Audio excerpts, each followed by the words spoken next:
زاده ختلانم و از خاک ختلان آمدم، بزم شعر بهانه و دیدار دوستان آمدم.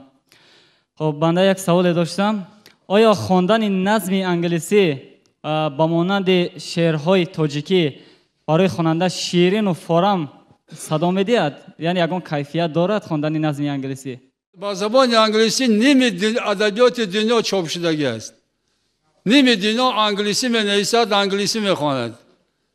تو گمان می‌کنی که با اون چیز بهتره.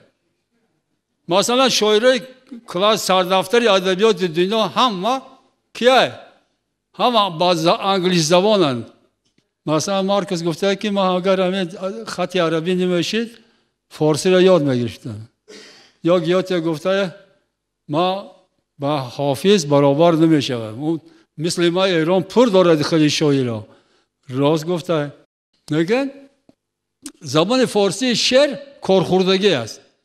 همین زبان فارسی تاجیکی که در نظم است، در شعر بسیار کارخورده است، بسیار تراشیده شده، نازک شده. اگه خاطره پیری است، خاطره جوانی نه.